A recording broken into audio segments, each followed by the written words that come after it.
जम्मू कश्मीर सरकार ने गाँव में कोविड-19 के साथ लड़ाई लड़ने के लिए 1 लाख रुपया इस्तेमाल करने की इजाज़त पंचायतों को दी है और पंचायतों को ये कहा है कि आप इस 1 लाख रुपए का इस्तेमाल आइसोलेशन फैसिलिटी बनाने के लिए करें।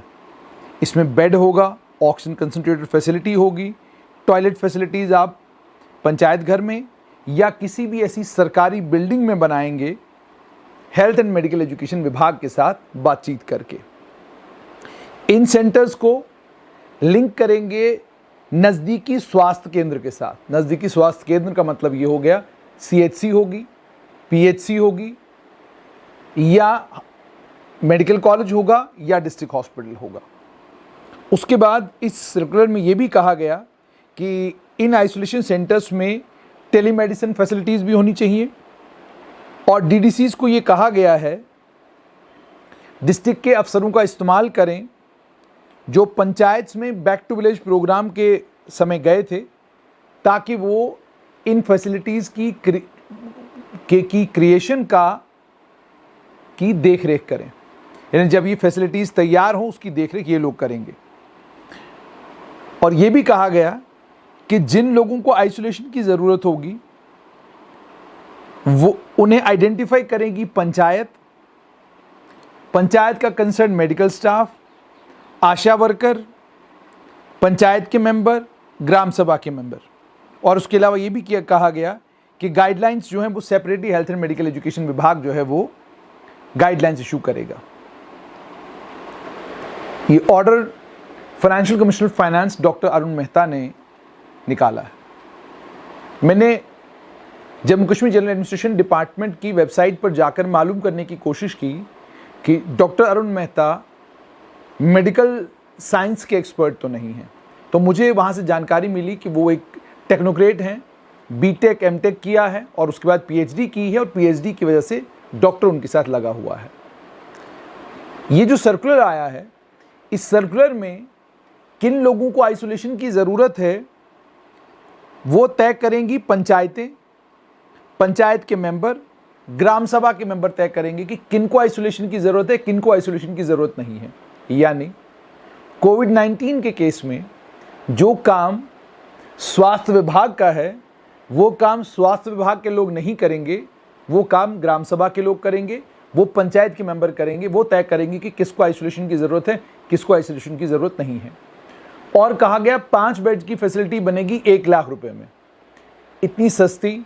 और इतनी बढ़िया फैसिलिटी 5 बेड की 1 लाख रुपए में, आप खुद अंदाज़ा लगा सकते हैं कि फाइनेंशियल कमीशन फाइनेंस को जिन लोगों ने ये एडवाइस किया है वो लोग साइंस के कितने ज़बरदस्त जानकार होंगे, मेडिकल साइंस से उनकी कितनी ज़बरदस्त वाकफियत होगी। मैंने मेडिकल एजुकेशन डिपार्टमेंट और हेल्थ डिपार्टमेंट में काम करने वाले डॉक्टर्स, एनेस्थीसिस्ट और मेडिसिन विभाग के कुछ एक डॉक्टर्स से बातचीत की। उसके बाद मैंने मार्केट में जो लोग सर्जिकल इंस्ट्रूमेंट्स के साथ डील करते हैं उनसे बातचीत की। मैंने उनसे पूछा कि अगर एक अच्छा ऑक्सीजन कंसंट्रेटर लेना हो और सरकार को लेना हो तो वो ऑक्सीजन कंसंट्रेटर कितने में मिलेगा। तो उन्होंने कहा कि अगर आपको अनमेड चाइनीज़ कंसंट्रेटर चाहिए जिसका वज़न 5 से 9 किलोग्राम के बीच में होता है, वो आपको इस समय मार्केट में 35 से 50 हज़ार के करीब मिलेगा। और आपको अगर मेडिकल ऑक्सीजन कंसंट्रेटर लेना है जिसका वज़न 15 से 19 किलो तक होता है, वो ऑक्सीजन कंसंट्रेटर आपको इस समय,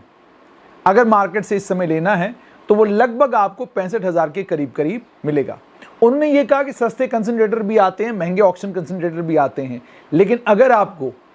कोविड पॉजिटिव पेशेंट के लिए कंसंट्रेटर ढूंढना है या ख़रीदना है तो आप उस ऑक्सीजन कंसंट्रेटर को ख़रीदेंगे जिस ऑक्सीजन कंसंट्रेटर में जैसे जैसे आप उसका प्लग 1 से 2, 2 से 3 करते जाएंगे, ऑक्सीजन उसमें बढ़नी चाहिए और जो खाली हवा है वो कम होनी चाहिए। उन्होंने कहा ऐसे कॉन्सेंट्रेटर्स भी हैं जिन कॉन्सेंट्रेटर्स में जैसे जैसे आप प्लग आगे करते जाते हैं तो 100 से 80, 80 से 60 और 60 से 40% जो है वो ऑक्सीजन आ जाती है और बाकी सिर्फ हवा होती है उसमें। उसका फ़ायदा जो है वो कोविड पॉजिटिव पेशेंट को नहीं होता। क्योंकि मैं एक टेक्निकल आदमी नहीं हूँ, फील्ड में जो लोग काम कर रहे हैं, जो लोग टेक्निकल एक्सपर्ट्स हैं, जो लोग एनेस्थीसिया टेक्नीशियन हैं, ये सब बातें वो कह रहे हैं। उसके बाद उन्होंने ये भी कहा कि जब आप एक आइसोलेशन फैसिलिटी बनाएंगे, उस आइसोलेशन फैसिलिटी में जो लोग आइसोलेशन फैसिलिटी के अंदर जाएंगे, आपने शायद अपने दिमाग में ये बात बिठा ली है कि जो हाल मेडिकल कॉलेज का है वही हाल हम गाँव में भी करेंगे, कि एक मास्क नाक के ऊपर होगा, उस सर्जिकल मास्क को पहनकर इजाज़त दी जाएगी, जाइए आइसोलेशन सेंटर के अंदर अटेंडेंट बन के और अपने परिजन का वहाँ पर ख्याल रखिए। अगर दिमाग में सरकार के और इन सरकारी बाबुओं के जहन में ये पिक्चर होती कि आपको हेल्थ केयर वर्कर की मदद की ज़रूरत है, आशा वर्कर की मदद की ज़रूरत है, तो आप पीपीई किट के बारे में सोचते, और जब पीपीई किट के बारे में सोचते तो जहन में ये पिक्चर रखते कि इस पीपीई किट को एक बार इस्तेमाल करने के बाद डिस्पोज ऑफ करना पड़ सकता है। अगर आपके जहन में ये होता कि हमको इमरजेंसी में ऑक्सीजन कंसंट्रेटर्स के साथ 5 बेड की कैपेसिटी के साथ गाँव में छोटे छोटे कोविड सेंटर्स बनाने हैं, तो आप जहन में ये रखते कि कम से कम 5 लाख रुपए का बजट जो है, कम से कम 5 लाख रुपए का बजट एक कोविड केयर सेंटर को दिया जाए, और उस 5 लाख के बजट में ऑक्सीजन कंसंट्रेटर भी आएगा, अच्छी मात्रा में पीपीई किट्स भी आएंगी, एनके भी आएंगी, हैंड ग्लव्स भी आएंगे। हैंड ग्लव्स आने के साथ साथ में बाकी भी जो कुछ इक्विपमेंट है वो भी आएगा और आपका कोविड केयर सेंटर तैयार हो जाएगा। लेकिन तय किया गया कि जनाब 1 लाख रुपया आपके पास है, एक बेड लगा दीजिए, उस बेड के साथ में एक ऑक्सीजन कंसंट्रेटर लगाइए। अब सोचिए अगर 5 लोग आ रहे हैं, अभी की जो कोविड-19 की वेव है, आप इस वेव के बारे में भलीभांति वाकिफ़ हैं कि मेडिकल कॉलेज में अगर 500 पेशेंट है तो उसमें से 400 से ऊपर पेशेंट जो हैं वो हाई फ्लो ऑक्सीजन के ऊपर हैं, उनको ऑक्सीजन की ज़रूरत है या वो ऑक्सीजन कंसंट्रेटर के ऊपर हैं। तो जो गांव में कोविड पॉजिटिव पेशेंट आएगा उसको ऑक्सीजन की ज़रूरत नहीं होगी, ये क्या मान के चल रहे हैं आप? और जब वो वहाँ पर आएगा आप क्या उसको एजी देंगे, डोलो देंगे? और जब वो वहाँ पर आएगा वो किस अवस्था में आएगा, किस स्टेज में आएगा, ये सब भी जाहिर सी बात है एक मेडिकल अफसर ही तय करेगा। उसके फिजिकल फीचर्स देखकर मेडिकल अफसर तय करेगा कि इसको किस लेवल की केयर की ज़रूरत है। और आप ये भी भलीभांति जानते हैं कि इस कोविड की वेव में लोगों के लंग्स बहुत बुरी तरीके से जो है असरअंदाज हो रहे हैं। आप किस तरीके से उस कोविड केयर सेंटर में इस चीज़ को इंश्योर करेंगे कि जो पेशेंट आप आइसोलेशन में जिसको रख रहे हैं ये over a period of time deteriorate नहीं होगा? और अगर ये डिटीरिएट हुआ तो हम उसके बाद जब उसको गवर्नमेंट मेडिकल कॉलेज पहुंचाएंगे, फिर मेडिकल कॉलेज में जो सीनियर डॉक्टर्स हैं, कंसल्टेंट्स हैं, वो रजिस्ट्रार हैं, वो कहेंगे कि जी आप बहुत देर बाद आए, आप इतनी लेट क्यों आए, आपकी लंग्स की हालत तो बहुत ख़राब है, आपकी ऑक्सीजन सेचुरेशन इतनी डिप हो गई, अब आप यहाँ क्यों आए? और उसके बाद आप जिन कोविड केयर सेंटर्स की बात करते हैं, क्या यहाँ पर सिर्फ डोलो दी जाएगी? क्या यहाँ पर एजी दी जाएगी? क्या vitamin D, vitamin C, Limcee की टिक्की खाने से काम चल जाएगा? कितने लोगों का काम इससे चल रहा है? क्या कोई सर्वे आपने इसका कराया? मतलब साफ तौर पर यह है कि जब तक एक हेल्थ का एक्सपर्ट बैठकर या एक हेल्थ के एक्सपर्ट को जब तक आप उससे एडवाइस नहीं लेंगे, और वो हेल्थ का एक्सपर्ट जो थोड़ा निडर किस्म का हो, डरपोकड़ी निडर किस्म का हो, जो साफ तौर पर साफ गोई के साथ आपके साथ बात करे, हाँ में हाँ मिलाने वाले नहीं। आपने कह दिया एक टिक्की से काम चल जाएगा, हाँ जी चल जाएगा, एक पत्ते से काम चल जाएगा, हाँ जी चल जाएगा, वो वाले नहीं। वो वाले जो ये कहें कि जनाब जब आप पेशेंट को एडमिट करेंगे, हो सकता है पेशेंट को वहाँ पर अगर 10 पेशेंट आ रहे हैं, और गांव देहात में तो एक वैसे भी आपने देखा होगा कि आप गांव अगर जाएंगे, आज कोविड की बात नहीं, कोविड से पहले की अगर मैं आपको बात बताऊं तो आप गांव में जाते हैं, अपने किसी बुजुर्ग से मिलते हैं, उनसे पूछते हैं जी क्या हाल है, तो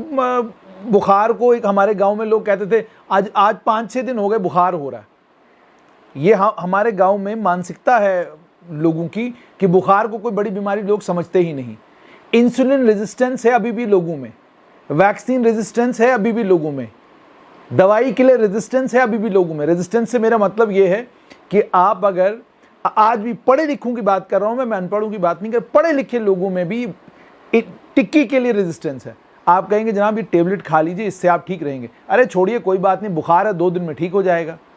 ये टेम्परामेंट और ये मेंटल एटीट्यूड आज भी लोगों का है। इसको ध्यान में रखते हुए कि जब हम गांव देहात, जब शहर में रेजिस्टेंस है इन तमाम चीज़ों को लेकर, शहर में लोग जो हैं हॉस्पिटल आना ही नहीं चाहते, 8 दिन 9 दिन घर में बैठकर स्टीरॉयड ले रहे हैं, टेबलेट्स खा रहे हैं, और उसके बाद जब लंग्स बहुत बुरी तरीके से उनके इन्फेक्ट होते हैं उसके बाद हॉस्पिटल पहुंच जाते हैं, फिर ऑक्सीजन की ज़रूरत पड़ती है, फिर ऑक्सीजन ढूंढने लगते हैं, और फिर अगर वक्त पर चीज़ न मिले तो हम मीडिया वाले आ जाते हैं कि जनाब देखिए, वो क्योंकि वो तो हमें ही बुलाते हैं ना कि देखिए जी मैं अस्पताल पहुंच गया तो मुझे ये सब चीज़ें यहाँ पर मिली नहीं। तो कहने का मतलब ये कि जहाँ वैक्सीन रेजिस्टेंस, जहाँ टेबलेट रेजिस्टेंस, मेडिसिन रेजिस्टेंस, और जैसे मैंने आपको कहा कि इंसुलिन रेजिस्टेंस, कि आपको एक पेशेंट को आज कहा भी जा रहा है कि जिसको भी आप स्टीरॉयड देंगे उसका इंसुलिन बढ़ सकता है, तो रेजिस्टेंस है जी, इंसुलिन लगाना नहीं हमने जी, इंसुलिन क्यों लगाएंगे हम।